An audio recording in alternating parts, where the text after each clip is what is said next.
खैबर पख्तूनख्वा में वहां की हुकूमत ने 100 बुराइयां अली मीन गंडापुर में होंगी, इमरान खान के भी गलत डिसीजन होंगे बहुत सारे, लेकिन खैबर पख्तूनख्वा में भी एक हुकूमत है ना। उन्होंने अवाम को जब रिलीफ दिया तो किसी एक खाने के ऊपर, किसी एक जगह के ऊपर, क्योंकि वो जाती पैसे से नहीं दे रहे थे। देखिए, अगर कोई जाती पैसे से दे रहा है, कोई अपनी जेब से दे रहा है, तो चलो वो ये कर सकता है, लेकिन जो अवाम का पैसा खर्च कर रहे हैं उसमें अपनी फोटो चिपकाने की क्या जरूरत है। अब मरियम नवाज साहब का हर डब्बे के ऊपर फोटो लगा हुआ है, जनाब ये मरियम नवाज साहब ने दिया, ये मरियम नवाज साहब ने दिया, ये मरियम नवाज साहब का डब्बा है।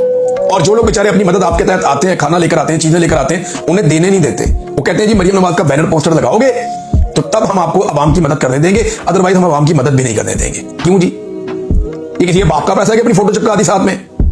भाई गवर्नमेंट ऑफ पाकिस्तान का पैसा है, अवाम का पैसा है, टैक्स का पैसा है, किसी पे कोई एहसान नहीं कर रहा। तो ये खानदान इसी डगर पे चलेगा हमेशा, इनका ये वतीरा है। ये अवाम की मुसीबत को भी एक अपॉर्चुनिटी के तौर पे लेते हैं, उसमें दिहाड़ियां लगाते हैं, जैसा कि इन्होंने किया उस पैसे के साथ जो पैसा पाकिस्तानियों को मिला इमदाद के तौर पे। 11 अरब डॉलर के प्लेजेस थे। टके का काम इन्होंने सलाम मुतासिन के लिए नहीं किया। अब ये जाएंगे जाके दुनिया को कहेंगे जनाब पैसा दे दे हमें, हमारे मुल्क में सैलाब आया हुआ है, दुनिया ने ठेंगा दिखाएगी कि पहले भी तुम्हें सैलाब आया था, तुमने टके का काम करके नहीं दिखाया। अब तुम वही हुकूमत है, वही लोग हैं, वही शक्लें, अब तुम काम करोगे, इसकी क्या गारंटी है?